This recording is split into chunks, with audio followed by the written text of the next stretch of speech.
Hi, and welcome to Ivy English. I'm Angela. And I'm Wesley.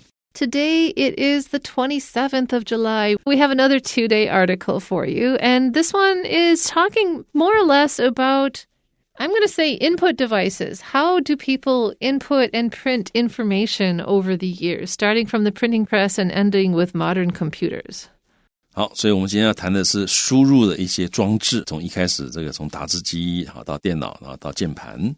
It's mostly about typing, right? Because it's called time to type. So it's mostly about how do people input information and how do they then print it out? Yeah, 所以我们的标题是 time to type， 主要还是跟这个打字跟 input 有关系。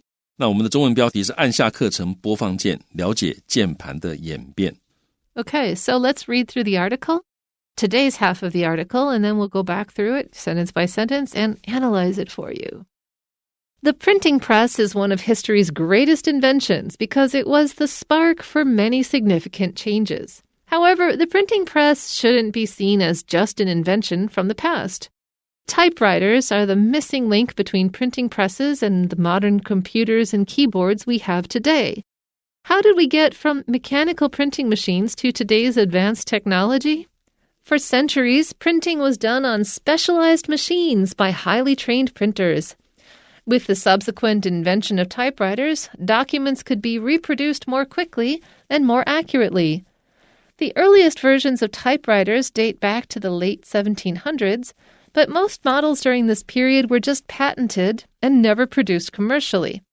It wasn't until the late 19th century that the first commercial typewriters were manufactured.These looked nothing like modern typewriters, though. Some versions were powered by a foot pedal like a sewing machine, while others only contained capital letters. In the beginning, the layout of keyboards was constantly changing. By the start of the 20th century, typewriters had become standardized, and teleprinters were developed. Teleprinters were machines that could send and receive messages from one device to another. Sending messages over long distances wasn't new.The telegraph had been used since the mid-19th century. However, unlike telegraphs, teleprinters didn't require a special code or people to translate the coded message into plain text.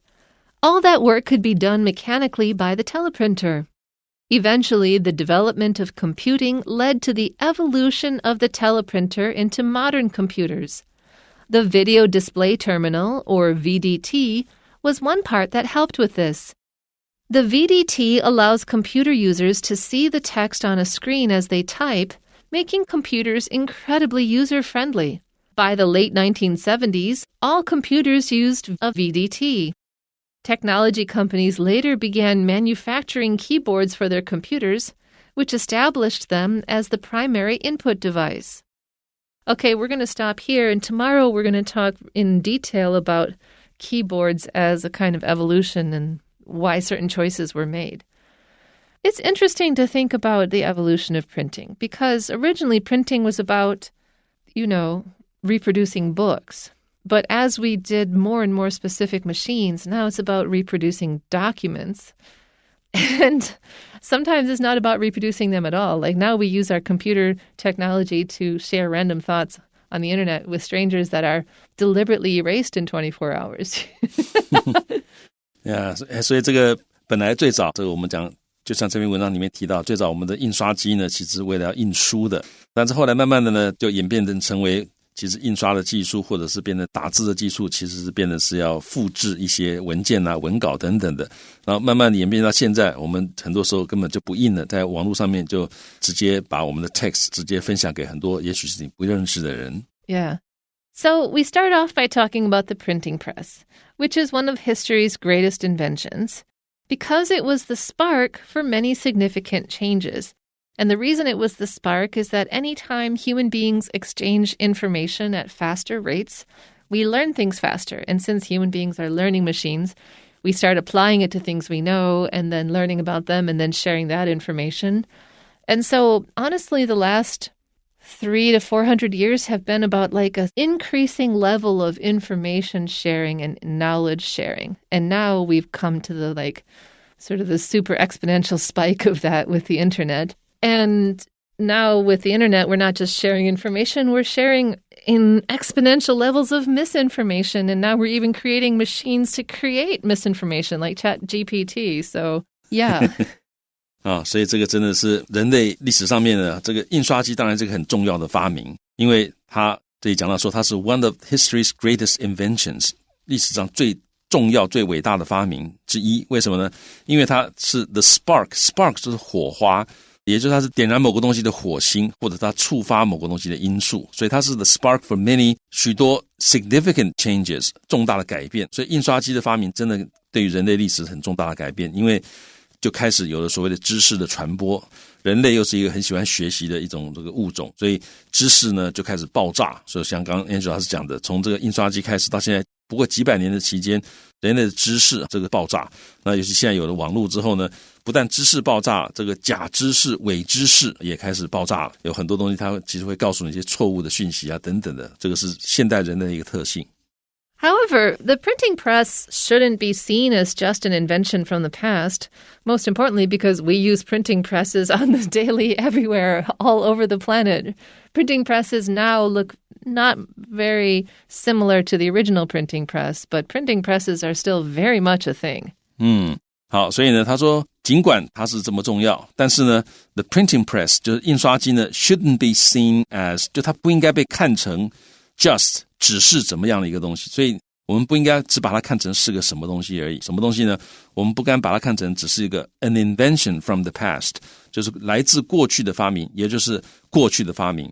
我们不要觉得说这个印刷机只是过去的发明，它其实跟现在还是有很大的关系。Typewriters are the missing link between printing presses and the modern computers and keyboards we have today. I mean, typewriters are an input and output machine. That's the interesting thing about them. Because typewriters you could literally directly print onto a piece of paper whatever you wanted, and it would be beautiful. It wouldn't be illegible the way handwriting was. It would be printed and neat. However, a typewriter could only produce one page at a time. A printing press is designed to print, mass volumes of things, hundreds, thousands. A typewriter is a one-of-a-kind document, but it's a typewritten, neatly printed document in the end. And so it's not kind of on the same order of category as the printing press, but it is one of the things that we invented to more quickly and easily disperse information or to present information to people. 所以这个 typewriters 跟 printing press 不太一样，是 printing press 是可以印很多的 copies， 那 typewriter 它主要是单一的 copy 的产生，但是它特别的地方是它既是输入也是输出，你可以用手指输入你的想法，那它输出之后就是一个打得很漂亮的一个文件。好，那这里他这个句子他说呢，这个打字机呢是这个 the missing link， 就是缺要的找不到的那个缺失的那个环节。什么东西之间的缺失的环节呢？印刷机，还有呢 the modern computer， 就现代的电脑 computers， 现代电脑，还有 keyboards， 还有这个键盘 we have today。 所以呢其实在印刷机跟我们今天所使用的电脑跟键盘之间有一个缺失的环节，其实就是那个 typewriters。 可能很多人没有想到说其实这三样东西之间是有关联的。So how did we get from mechanical printing machines to today's advanced technology, our computers and input and output devices? 好，所以我们怎么样是从 mechanical 机械性的 printing machines 印刷机，我们是怎么样从机械性的印刷机到一路走到今天的 advanced technology 先进的科技呢？所以今天底下会谈这件事情。Well, let's go into the history of things. For centuries, printing was done on specialized machines by highly trained printers. This is still true. Printing machines are very specialized. You have to really understand not only mechanics, but also chemistry, because now you have to understand printing inks and paper and how they react and interact with each other to get the thing that you want. And so you have to understand chemistry, you have to understand mechanics, you have to understand graphic design. To be a printer is a very specialized job, and you have to be highly trained. 好，所以 for centuries 数个世纪以来呢 printing 就是印刷这个东西呢 was done 被完成，是在什么上面被完成呢？在这个 specialized 专门的 machines 机器上面所完成，而且是谁来完成呢？ by highly trained 就是受过高度训练的，也就是训练有素的 printers 印刷人员、印刷工、印刷师傅。With the subsequent invention of typewriters, so once typewriters were invented, subsequent to printing machines, subsequent means happening afterwards, documents could be reproduced more quickly and more accurately. So instead of talking about books and printing machines, we could have documents which are like one-off documents. They could be reproduced more quickly and more accurately. Well, if you had a pool of typists, yes. Mm-hmm. And that's where carbon paper was invented. I was thinking about this the other day. When we say CC somebody, it means that we're sending a copy to someone else. We say this on emails, right? Yeah. But CC means a carbon copy was made of this letter. It is not its own document. You assume that a typed document is like a one-off, that it only exists by itself. When you say CC, you know that somebody had put a sheet of carbon paper and another sheet of paper behind it, so when they typed, they were making two documents at the same time, exact copies of each other. And one was copied, sent to the original person, and one copy was sent to another person. That's a CC, that's a carbon copy. Yeah, 我们现在有时候 email 或者是寄信的时候，我说 CC 就顺便给这也要一份给谁看。那这 CC 其实是 carbon 就是碳，那 copy 就是拷贝，那也就是像复写纸那样子一种拷贝，所以这是 CC 本来的意思。这个地方我们看到说，他说 with the subsequent invention of typewriters 这个 subsequent 就是随之而来的，也就是随着这个印刷机之后就发明了打字机。那 subsequent 这个 SUB 是 close after 的意思，那个 SEQU 是 follow 的意思，所以 follow closely after 就是 subsequent 就是随之而来的。所以有了印刷机之后呢，随之而来我们就发明了打字机。在这样的情况之下呢， documents 就是文件可以被 reproduced 就是复制 more quickly 更快的被复制，而且是 more accurately 更精确更准确的被复制。Now, the earliest versions of typewriters date back to the late 1700s, which is 300 years ago. But most models during this period were just patented. People were like, we can do this, you could do this. But they were never produced commercial. They didn't actually set up a business to sell these. And that's actually the difference between a successful and an unsuccessful technology, is whether you've been able to market it, but also if you've been able to make it profitable to produce. Like there's a guy that invented the sewing machine, but his machine cost at the time $300 to make, which is something like $10,000 in today's dollars, to make it. And he patented it anyways, and then he sued everyone who used anything similar from his machines. But he's not the guy who got famous for sewing machines. The guy who got famous was Singer, who figured out how to make a producible sewing machine that could be manufactured more cheaply and easily, and he was also very good at marketing it. 好，所以呢，这个其实发明一样东西当然不容易，但是其实更重要的是你要怎么样能够让它商业化的生产。那像这个刚刚 Angel 讲这个缝纫机最早发明的时候呢，其实它生产成本非常的高，当年就要300块美金才能做出来，换到现在币值不得了的金钱。那所以其实这个让这个缝纫机真正普及的是中文好像叫盛家的，那他们找到了一个方式可以比较便宜的这个生产这些缝纫机，所以这很重要。所以这里讲到说，这个最早的这个 versions 就是版本或者形式，最早的这个打字机的那个样子呢，那种版本那种形式呢，是 date back to 可以追溯到18世纪晚期。但是呢，大多数的 models during this period 就在当时大多数的型号或者形式呢 were just patented， 他们就是获得专利的保护，所以他们就发明出来就是去申请专利，那获得专利的保护。所以呢 they were never produced commercially， 他们都没有被商业化的生产，因为大家都去用专利的，那别人就不能生产了，那有专利的人可能也没有想出一个很好的办法来可以让他们做商业生产，所以打字机一开始发明之后呢，并没有做商业性的生产，并没有大量生产。 And people didn't really see the need for them, I bet, as well. It wasn't until the late 19th century that the first commercial typewriters were manufactured. And I think the reason why this finally took off is it's in the late 19th century. In the 1870s, when three trends kind of came together. First, that corporations became a more permanent structure instead of a temporary business model. Second of all, that research and development as a concept really took off, especially with chemistry. And third of all, that global trade was becoming a thing. We think of globalism as a now thing, but globalism really took off in basically 1870. So when you have a business that requires things like research and it requires a lot of communication, you need communication devices and you need people to write them. And so you suddenly need a secretarial pool. And so what you need is a whole bunch of women at typewriters writing your documents for you.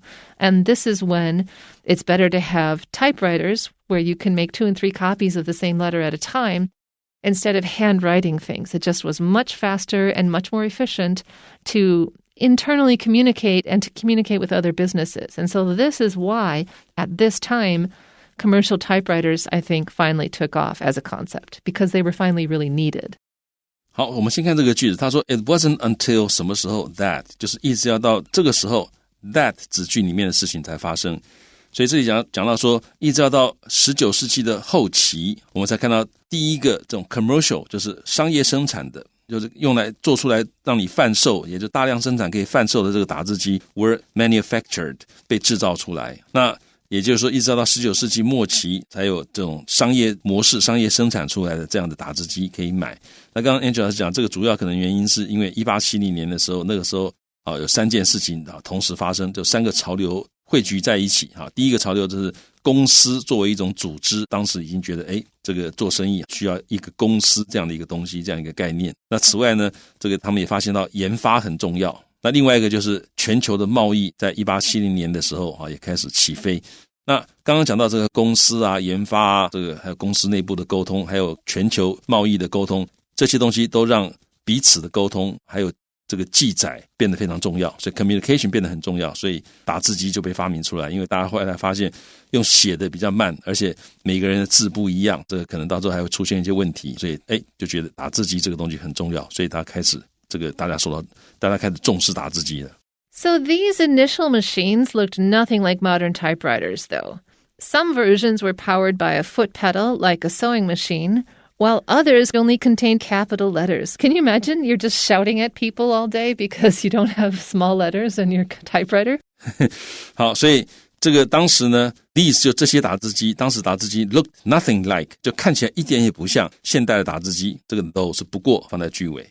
然后呢，有一些版本呢，它是有一个怎么样脚踏板 were powered by 就是以什么为动力，用什么来驱动呢？用一个脚踏板 pedal 就是一个踏板来驱动，就好像缝纫机一样。这个小时候我还看我妈妈用的缝纫机就是用脚在踩的。那 while others 那其他的一些打字机 others 就是 other typewriters 他们只 contain 他们只有 capital letters 只有大写字母。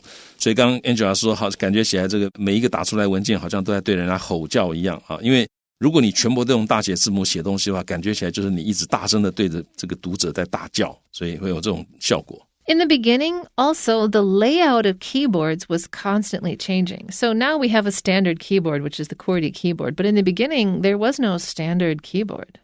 好，那一开始的时候呢 layout 就是排列它的组合 arrangement 或者 design the overall design 所以这个一开始呢键盘的整个排列方式呢也是怎么样constant 当时也是 was constantly 不断的 changing 改变。 So by the start of the 20th century, typewriters had become standardized. There was a standard format for typewriters. They all, even though they were different brands, they looked much the same. And then what happened is teleprinters were developed. So this is another new communication device. 好，所以呢到了这个20世纪开始的时候，打字机已经被标准化了 had become standardized 就被标准化了。然后呢teleprinters 就是电传打字机 were developed 被发展出来。 So what are teleprinters? Well, they were machines that could send and receive messages from one device to another. You know, we have that now. We have phones. But at the time, that was like amazing. Yeah. 所以所谓电传打字机呢，它是一些机器，这个机器可以 send 可以传送，也可以 receive 也可以接收 messages 讯息 from one device to another. Device 就是装置，它可以从一台电传打字机传送接收讯息，就跟另外一台电传打字机之间，这个 device 在这里指的就是 the teleprinters. Because what they were improving on with teleprinters was the telegraph. So sending messages over long distances wasn't new. We'd been using the telegraph since the mid-19th century. And you guys will know the telegraph because that's how you go ... dash, ... which is how you send SOS messages. Mm-hmm. But literally, there would be a person paid to sit there and translate your message. Like, imagine this article, and you have to give a code for each letter. So you have to do the code for T, then you have to do the code for H, and then you had the code for E, and then you have a code for space, and then you have a code for P, and then you have a code for I. You get where we're going here. Like it was doable. You could send messages a long way. It was faster than mail.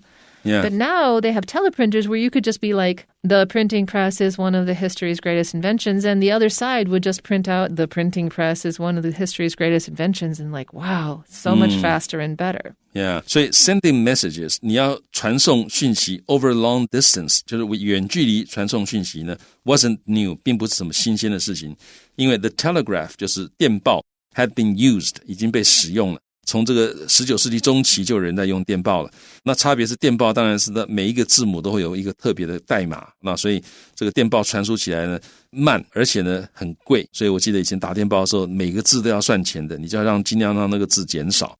那但是呢这个 teleprinters 电传打字机就不一样了，就是你这边打完之后另外一边就可以直接收到你打的东西，就可以把它印出来了。However, unlike telegraphs, teleprinters didn't require a special code. So I talked about this earlier, the ... .. code.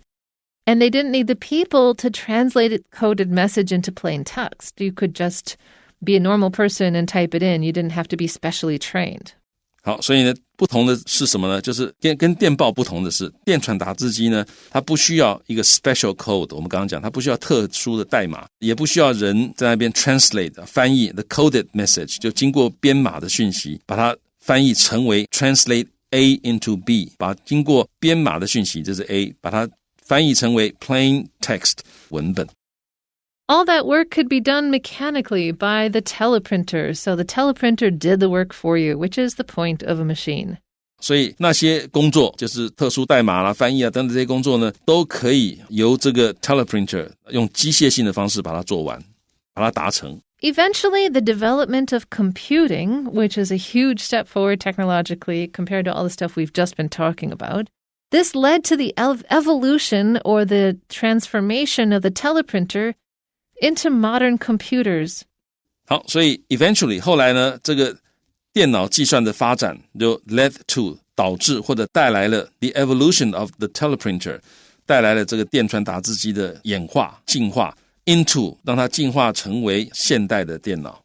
The video display terminal, or VDT, was one part that helped with this. Basically, it's those big boxy computer computer screens. Before LED screens, which were flat, we had these big boxy screens. And so this video display terminal was a part that helped with this because, we'll see in the next sentence, the VDT allows computer users to see the text on the screen as they type, making computers incredibly user-friendly, which means you could type a whole document, error correct it, and make it absolutely perfect before you printed it out. Before, when you were typing, like when I learned typing in high school, I learned it the old school way that you type until you made a mistake, and then you had to pull the whole thing out, throw it out, and start it over from the beginning, which I thought was really stupid because we already had computers at that time, and I'm like, why am I learning typing like this when we have computers? But yeah. 所以这个 video display terminal 就是视讯显示终端机，它是 one part， 它是一个部分，这个部分是 helped with this， 就对在这件事情上面有所注意的。就我们刚刚谈到这个电传打字机演化成为现在电脑上面，它有注意。那因为它底下讲到说这个 VDT allows 使得这个电脑的使用者得以 allow someone to do something， 就使某人得以做某件事情，所以它使得电脑使用者得以在荧幕上看到他所打的这个 text 这个文本 as they type 就是 when they type， 他一边打一边在电脑荧幕上可以看到他打的东西，这样子就可以让 computers 让电脑呢变得非常的 incredibly user friendly， 让电脑变得非常便于使用。By the late 1970s, all computers used a VDT. Can you believe that sometimes computers you were just using it and you didn't really know what it was saying? That's what computers without VDT are. 好，所以呢，到了这个1970年代末期，就是1970年代快要结束的时候呢，所有的电脑都会用这个 VDT， 都用这个视讯显示终端机了。So technology companies later began manufacturing keyboards for their computers, which established them as the primary input device. 所以科技公司呢，后来就开始生产制造这个 keyboards 来用在他们的电脑上面 for their computers。那这个就 established them， 就使得 them 就是指这个 keyboards， 让键盘成为 the primary 主要的 input device 输入装置。Okay, that's all we have for today, and join us again tomorrow for the rest of the article. Until then, bye-bye.